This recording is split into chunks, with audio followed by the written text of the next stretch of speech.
السلام علیکم ورحمۃ اللہ وبرکاتہ۔ الحمد للہ وکفى وسلام علی عبادہ الذین اصطفى، اما بعد فاعوذ باللہ من الشیطان الرجیم، بسم اللہ الرحمن الرحیم۔ یا ایھا الذین آمنوا اتقوا اللہ وقولوا قولا سدیدا يصلح لكم أعمالكم ويغفر لكم ذنوبكم ومن يطع الله ورسوله فقد فاز فوزا عظيما۔ وقال الله تبارك وتعالى في مقام آخر: يا أيها الذين آمنوا اتقوا الله حق تقاته ولا تموتن إلا وأنتم مسلمون۔ صدق اللہ العظیم۔ محبت کے ساتھ آقا کی بارگاہ میں درود پاک پڑھنے کی سعادت حاصل کیجیے۔ اللہم صلی علی سیدنا و شفیعنا مولانا محمد معدن الجود والکرم وعلیہ الکرام، صلو علیہ صلاۃ و سلام علیک یا رسول اللہ صلی اللہ تعالی علیہ وسلم۔ پروگرام کا مقصد آپ تمامی لوگوں پہ ظاہر ہے، اس کو بتانے کی چندہ ضرورت نہیں۔ وقت کافی کم ہے، اس 10 سے 15 منٹ کے وقت میں جس تعلق سے یہ پروگرام کو سجایا گیا ہے، اس کے کیا مقاصد ہوتے ہیں، انسان نکاح کیوں کرتا ہے اور رشتے میں کیوں بنتا ہے، اس کے کیا وجوہات ہیں، میں انشاءاللہ اس کو بیان کرنے کی کوشش کروں گا۔ حضرت والا حضور پیر طریقت سے بس گزارش ہے کہ جہاں بھی کوئی غلطی ہو تو آپ اصلاح فرمائیں۔ اللہ رب العزت جو رشتہ داری ہوتی ہے، چاہے وہ رشتہ شوہر اور بیوی کی شکل میں ہو، چاہے باپ اور بیٹے کی شکل میں ہو، چاہے ماں اور بیٹی کی شکل میں ہو، رشتے جتنے بھی ہیں اس کا تعلق انسان سے ہے اور انسانیت سے۔ اللہ رب العزت تمام طرح کے ریلیشن سے، تمام طرح کے رشتہ داری سے پاک و صاف ہے، جیسا کہ قرآن فرماتا ہے: لم یلد ولم یولد ولم یکن لہ کفوا احد۔ نہ اس کا کوئی لڑکا ہے، نہ وہ کسی سے جنا گیا ہے، نہ اس سے کوئی ہوا ہے۔ لم یلد ولم یولد۔ تو اللہ رب العزت تمام طرح کے رشتہ داری سے پاک ہے۔ رشتے کی ضرورت اور رشتے کی جو اہمیت ہے، اس کا تعلق انسانیت سے ہے، انسان سے ہے، ہیومن بینگ سے ہے۔ اللہ رب العزت نے، اگر آپ دیکھیں تو جج جو قاضی ہوتا ہے وہ نکاح میں چند آیتوں کو پڑھتا ہے۔ اللہ نے ان آیات میں نکاح کے تعلق سے اگر آپ دیکھیں تو ڈائریکٹلی ان تینوں آیتوں میں اللہ نے کہیں ڈائریکٹلی ذکر ہی نہیں کیا ہے نکاح کا۔ دوسری بہت سی آیتیں ہیں قرآن میں، کہیں اللہ نے فرمایا وَأَنْكِحُوا مَا طَابَ لَكُمْ فَانْكِحُوا مَا طَابَ لَكُمْ، کہ تمہیں جو پسند آئے اس سے نکاح کر لو۔ اس کے علاوہ بے شمار آیتیں ہیں، لیکن جن آیتوں کو عام طور سے نکاح میں پڑھا جاتا ہے، اس میں سے 2 آیتیں میں نے آپ کے سامنے پڑھنے کی سعادت حاصل کی ہے۔ اس میں ڈائریکٹلی اللہ نے کہیں بھی نکاح کا تذکرہ نہیں کیا ہے، لیکن اس کے باوجود ہم اور آپ اس کو سنتے بھی ہیں اور پڑھتے بھی ہیں۔ اب یہ کہ ہم سمجھتے ہیں یا نہیں، اس کو سمجھنے کی چیز ہے، یا پھر کیا بات ہے، کیا وجہ ہے کہ قاضی یہ جو بھی علماء ہوتے ہیں انہی آیت کو سلیکٹ کر کے انہی آیتوں کو پڑھتے ہیں۔ کچھ تو بات ہے جس کی پردہ داری ہے، کچھ تو تعلق ہے، کچھ تو ریلیشن ہے ان آیت میں جن کا تعلق رشتہ داری سے ہے یا ریلیشن سے ہے۔ آپ ان آیت کریمہ کو غور سے دیکھیں اور دیکھیں کہ اللہ نے اس میں کیا میسج دیا ہے۔ پہلے آپ یہ جان لیں کہ علماء نے نکاح کے جو مقاصد بیان کیے ہیں وہ 4 مقاصد ہیں۔ نکاح کے 4 ایم ہیں۔ پہلا مقصد یہ ہے کہ انسان اخلاق سے پاک ہو جائے، جو برائی ہوتی ہے انسان شادی کرنے کے بعد ان بری چیزوں میں نہ جائے، اس کے مقصد کے لیے انسان شادی کرتا ہے اور نکاح کرتا ہے۔ اور دوسرا جو مقصد علماء نے بیان کیا ہے، وہ دوسرا مقصد ہے انسان کے تسکین اور راحت کا حصول، کہ انسان شادی کرنے کے بعد راحت اور سکون پاتا ہے۔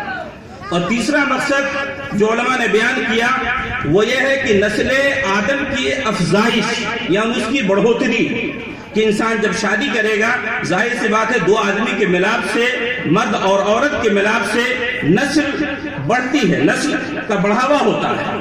اس لیے اللہ رب العزت نے بھی اپنے قرآن کریم میں خود آقا کریم صلی اللہ علیہ وسلم نے بے شمار موقع پر نکاح کی فضیلت کو بیان کیا ہے، جیسا کہ آپ پڑھتے ہیں النکاح من سنتی فمن رغب عن سنتی، کی نکاح میری سنت ہے، جو اس کو اپنا لے وہ مجھ سے ہے، جو اس کو نہ اپنائے وہ مجھ میں سے نہیں ہے۔ اس کے بعد نکاح کا جو چوتھا مقصد ہے وہ ہے شرکت اور مدد، کہ انسان جب شادی کر لیتا ہے، جب نکاح کے بندھن میں بندھ جاتا ہے تو وہ ایک دوسرے کے لیے معاون ہو جاتا ہے اور مددگار ہو جاتا ہے۔ ان چاروں چیزوں کو قرآن و حدیث کے ضمن میں ہم سمجھنے کی کوشش کرتے ہیں۔ اللہ رب العزت قرآن کریم میں فرماتا ہے یا ایھا الذین آمنوا اتقوا اللہ وقولوا قولا سدیدا، کہ اے ایمان والو اللہ سے ڈرو اور سچی بات کہو۔ اللہ نے فرمایا کہ اے ایمان والو اللہ سے ڈرو اور سچی بات کہو۔ دیکھیے نکاح ایک ایسا معاملات کا ایک ایسی چیز ہے اور ایک ایسی شے ہے کہ انسان اس شادی کے موقع پر عام طور سے جھوٹ بولتا ہے، عام طور سے جھوٹ میں ملوث ہوتا ہے۔ اور آپ دیکھیے کہ آیات جو نکاح میں پڑھی جا رہی ہے اس میں اللہ فرما رہا ہے یا ایھا الذین آمنوا اتقوا اللہ، اللہ سے ڈرو اور سچی بات کہو۔ اب سچی بات کا مطلب تو یہ ہے یا تو اس آیت کریمہ کو نکال دیا جائے، پھر آپ جھوٹ بولیں تب تو صحیح ہے، لیکن آپ نکاح میں اور نکاح کے عظیم موقع پر، اور نکاح ایک ایسا عظیم اور عظیم رشتہ ہے جس کو اللہ رب العزت نے جنت میں طے کیا ہے۔ جتنی بھی رشتہ داری ہیں، چاہے باپ کا چاہے بیٹے کا تعلق ہو یا بھتیجے کا تعلق ہو یا دوسرے جتنے بھی رشتے ہیں، اللہ نے کسی بھی رشتہ داری کو آسمان پر اور جنت میں نہیں کیا ہے۔ صرف اور صرف حضرت آدم اور حضرت حوا کی جو رشتہ داری ہے، یعنی بیوی اور شوہر کی رشتہ داری، اللہ نے جنت میں یہ واحد رشتہ ایسا ہے جس کو جنت میں طے کیا ہے، اور جنت میں طے کر کے یہ بتا دیا ہے کہ یہ رشتہ بہت اہم رشتہ ہے۔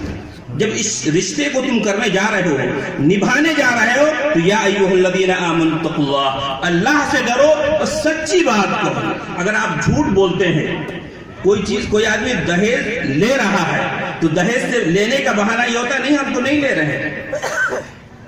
بھائی آپ ہم سے بچ سکتے ہو، آپ سے بچ سکتے ہو، لوگوں کی نگاہوں میں بچ سکتے ہو، سوسائٹی کے اندر بچ سکتے ہو جھوٹ بول کر، لیکن وہ اللہ جو علیم بذات الصدور ہے، کیا آپ اس سے بچ سکتے ہیں؟ ہرگز نہیں بچ سکتے۔ اس لیے اللہ فرما رہا ہے اللہ سے ڈرو اور سچی بات کہو۔ اگر سچی بات کہیں گے تو اس کا فائدہ کیا ہوگا، اس کا ثمرہ کیا ملے گا آپ کو، اس کا رزلٹ کیا ملے گا؟ تو اللہ نے بڑے واضح لفظوں میں فرمایا یصلح لکم اعمالکم، اگر ہمارے اعمال گڑبڑ ہوں گے تو اللہ اس کی اصلاح فرما دے گا، ویغفر لکم ذنوبکم، اور ہمارے گناہوں کو معاف فرما دے گا۔ اللہ نے فرمایا ہماری اصلاح بھی فرما دے گا اور ہمارے گناہوں کو بخش بھی دے گا۔ فقد فاز فوزا عظیما، اور اللہ آپ کو اجر عظیم بھی عطا فرمائے گا۔ اس کے بعد دوسری آیت کریمہ میں اللہ فرماتا ہے یا ایھا الذین آمنوا اتقوا اللہ حق تقاتہ۔ اب دیکھیے پہلی آیت میں بھی اللہ نے فرمایا یا ایھا الذین آمنوا اتقوا اللہ۔ اب تینوں آیتوں کریمہ میں آپ دیکھیں تو اللہ نے اتقوا کا لفظ 4 بار اللہ رب العزت لایا ہے آیت کریمہ میں۔ پہلی جو آیت کریمہ پڑھی جاتی ہے یا ایھا الناس اتقوا ربکم الذی خلقکم من نفس واحدۃ وخلق منها زوجها وبث منهما رجالا كثيرا ونساء واتقوا الله الذي تساءلون به والارحام ان الله كان عليكم رقيبا۔ پھر اس آیت کریمہ میں اللہ فرمایا یا ایھا الذین آمنوا اتقوا اللہ، اے لوگو اللہ سے ڈرو حق تقاتہ، جیسا کہ اس سے ڈرنے کا حکم ہے، جیسا کہ اس سے ڈرنا چاہیے۔ آج حال یہ ہے کہ ہم اسٹیج پہ بیٹھ کر باتیں تو ضرور بنا لیتے ہیں، باتیں کہہ تو ضرور لیتے ہیں، لیکن اللہ کا وہ خوف ہمارے اندر پیدا نہیں ہوتا جو خوف در حقیقت صحابہ کے اندر ہوا کرتا تھا۔ صحابہ جب اذان سنا کرتے تھے تو ان کے دلوں میں، ان کے بدن پر کپکپی طاری ہو جاتی ہے۔ آج کیا وجہ ہے کہ ہمارے بدن پر اللہ کا نام لینے کے بعد بھی کوئی فرق نہیں پڑتا۔ اللہ کے گھر سے پکارنے والا جب پکارتا ہے اللہ اکبر، کوئی فرق نہیں پڑتا۔ یہ کہیں نہ کہیں اس بات کی گواہی ہے کہ ہمارا ایمان کمزور ہے۔ ہمیں اپنے ایمان کی تجزیہ کرنے کی ضرورت ہے۔ اثر نو کہ کیا وجہ ہے کہ اللہ اکبر جب مؤذن کہتا ہے اور ہمارے اندر کوئی تبدیلی پیدا نہیں ہے۔ ہم حی علی الصلاۃ سننے کے بعد بھی کوئی تبدیلی ہمارے اندر نہیں پیدا ہوتی. یہ اس بات کو ظاہر کرتی ہے کہ کہیں نہ کہیں ہم اپنے اعمال کو سدھاریں اور اعمال کا ہم لوگ انالائسس کریں کہ واقعی ہم اللہ سے قریب ہیں یا اس دنیا میں ڈوبے ہوئے ہیں، اس دنیا میں ہیں یا اللہ سے قریب ہیں. اس کا طریقہ صوفیہ یہ بتاتے ہیں کہ انسان جب نماز میں کھڑا ہو تو خود بخود اس کا پتہ چل جائے گا کہ وہ اللہ سے قریب ہے یا پھر وہ دنیا سے قریب ہے. انسان جب نماز کے لیے نیت مانتا ہے اللہ اکبر، اس کے بعد دیکھیے طرح طرح کے خیالات آتے ہیں ہمارے ذہن میں، کبھی بزنس کا خیال، کبھی پڑھائی کا خیال، کبھی بال بچوں کا خیال. یہ چیزیں اس بات کو ظاہر کرتی ہیں کہ ہم ابھی اللہ سے قریب نہیں ہیں بلکہ ہم دنیا سے زیادہ قریب ہیں. اللہ سے کیسے قریب ہوں گے؟ اس کا طریقہ یہ ہے کہ ہم سب سے پہلے اپنے اندر اس چیز کو بسائیں جس کو اللہ فرما رہا یا ایھا الذین آمنوا اتقوا اللہ حق تقاتہ. اللہ سے ایسے ہی ڈرو جیسے کہ اس سے ڈرنے کا حکم ہے. ولا تموتن الا وانتم مسلمون، اور تمہیں موت ہرگز نہ آئے مگر اس حال میں کہ تم فرما برداری کرتے ہوئے گزرو. موت ابھی آ سکتی ہے، موت کس لمحے کس کو آ جائے یہ کوئی خبر نہیں. انسان یہ سوچتا ہے شادی ہو رہی ہے، بارات جا رہے ہیں، موت کیسے آ سکتی ہے؟ ایسا نہیں ہے. روزانہ آپ خبر پڑھتے ہیں، نیوز پیپر اخبار پڑھتے ہیں کہ بارات جا رہی ہے، 2 بس پلٹ گئی، 2 بس پلٹ گئی، کسی کو موت کی خبر ہی نہیں. موت کب آ جائے کسی کو کوئی خبر نہیں. اس لیے انسان کو ہمیشہ اللہ سے ڈرتے رہنا چاہیے اور اس بات کی تمنا کرتے رہنے چاہیے کہ اللہ جب موت دے تو وَلَا تَمُوتُنَّ إِلَّا وَأَنْتُمْ مُسْلِمُونَ، موت ہرگز نہ آئے مگر اس حال میں کہ میں تیرا فرما بردار اور تیرا مطیع اور فرما بردار ہو کر اس زندگی سے گزاروں. اللہ جو علماء ہے وہ بیان کرتے ہیں کہ پہلی چیز ہے اس کے مقاصد میں سے کہ اخلاق سے انسان پاک ہو جاتا ہے. یعنی جو بری سوچ ہوتی ہے، برے خیالات جو انسان کے ذہن میں آتے ہیں، انسان شادی کرنے کے بعد اس سے پاک ہو جاتا ہے. حدیث پاک ہے، بہت مشہور حدیث پاک، حضرت عبداللہ ابن مسعود اس کے راوی ہیں، فرماتے ہیں کہ جب انسان جوانی کی عمر کو پہنچ جائے اور اس کے پاس استطاعت ہو، فمن استطاع منکم، اگر وہ استطاعت رکھتا ہو شادی کے تو اسے چاہیے کہ وہ شادی کر لے، کیونکہ انسان جب شادی کر لیتا ہے تو اس کی آنکھیں حفاظت کرنے والی ہو جاتی، وہ جو آنکھ سے گناہ کرتا ہے اس سے وہ محفوظ ہو جاتا ہے، جو دوسری چیزیں اور گناہوں میں ملوث کرنے والی ہیں وہ اس سے بچ جاتا ہے. اس کے بعد جو دوسری چیز میں نے بتائی کہ انسان جب شادی کرتا ہے تو اس کا ایک سب سے اہم مقصد جو ہے وہ راحت اور سکون کا حصول ہے، کہ انسان شادی کرنے کے بعد سکون پاتا ہے، راحت پاتا ہے، جس کو قرآن کریم میں بڑے واضح لفظوں میں اللہ نے فرمایا وَمِنْ آيَاتِهِ أَنْ خَلَقَ لَكُم مِّنْ أَنفُسِكُمْ أَزْوَاجًا لِتَسْكُنُوا إِلَيْهَا وَجَعَلَ بَيْنَكُم مَّوَدَّةً وَرَحْمَةً إِنَّ فِي ذَلِكَ لَآيَاتٍ لِقَوْمٍ يَتَفَكَّرُونَ. کہ اللہ کی نشانیوں میں سے ایک نشانی یہ ہے کہ اللہ نے تم ہی میں سے ایک جان کو پیدا کیا. اور کیوں پیدا کیا؟ ازواجن، بیویوں کو پیدا کیا. کیوں؟ اللہ نے جو عورتوں کو پیدا کیا ہے اس کے مقصد کو واضح کر رہا ہے آگے کے لفظوں میں لِتَسْكُنُوا إِلَيْهَا، تاکہ تم اس سے سکون حاصل کرو. یہاں پہ خاص طور سے میں جو عورتیں میری بات سن رہی ہوں گی، ماں اور بہنیں، میں ان سے مخاطب ہونا چاہتا ہوں کہ اللہ نے فرمایا کہ اگر تم کسی کے گھر جا رہے ہو تو تم گھر جا رہے ہو کہ تمہارے مقصد کو اور تمہارے ایم کو اللہ نے صاف لفظوں میں واضح کر دیا ہے لِتَسْكُنُوا إِلَيْهَا، کہ تم کسی کے گھر جا کر اس کے لیے سکون کا باعث بنو، اس کے لیے راحت کا باعث بنو. کہیں ایسا نہ ہو تم کسی کے گھر جا کر تم بیوی میں لڑائی کروا دو، بھائی میں لڑائی کروا دو، شوہر اور دوسرے بھائی میں لڑائی کروا دو. یہ مقصد نہیں ہونا چاہیے، بلکہ اللہ نے فرمایا لِتَسْكُنُوا إِلَيْهَا، تاکہ تم سکون بخشو اپنے شوہر کو بھی اور اپنے گھر والوں کو بھی جہاں تم جا رہے ہو. اس کے بعد پھر اللہ نے دوسرے مقصد کو اسی آیت کریمہ میں ظاہر کیا وَجَعَلَ بَيْنَكُم مَّوَدَّةً وَرَحْمَةً، اللہ نے آپس میں محبت اور الفت کو ڈال دیا. إِنَّ فِي ذَلِكَ لَآيَاتٍ لِقَوْمٍ يَتَفَكَّرُونَ، یہ اس کے لیے ہے جو اس آیات میں اور ان نشانیوں میں غور و فکر کرتا ہے. اس کے بعد اللہ نے فرمایا کہ جو علماء فرماتے ہیں کہ جو نکاح کا تیسرا مقصد ہے وہ یہ ہے کہ نسل کی افزائش.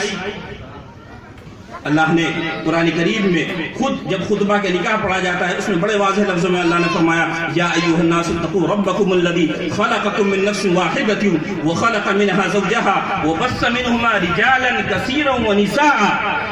کہ لوگوں اللہ سے ڈرو جس نے تم کو ایک جان سے پیدا کیا اور اس کے بعد اسی ایک جان سے کثیر تعداد میں اللہ نے مرد کو بھی پیدا کیے اور کثیر تعداد میں اللہ نے عورتوں کو بھی پیدا کیا. تو یہاں سے یہ چیز ثابت ہوتی ہے کہ انسان شادی اس مقصد سے کرے. اس کا ایک مقصد یہ بھی ہونا چاہیے کہ نبی کریم صلی اللہ علیہ وسلم کی پیاری حدیث پاک ہے کہ میں اپنے اس شخص اس بندے پر اور اس غلام پر فخر کروں گا جس کے نسل سے زیادہ لوگ پیدا ہوں. اس کے بعد جو تیسرا آخری مقصد ہے چوتھا وہ یہ ہے کہ شرکت اور مدد. کہ انسان جب شادی کر لیتا ہے تو وہ ایک دوسرے کے لیے معاون اور مددگار ثابت ہوتا ہے.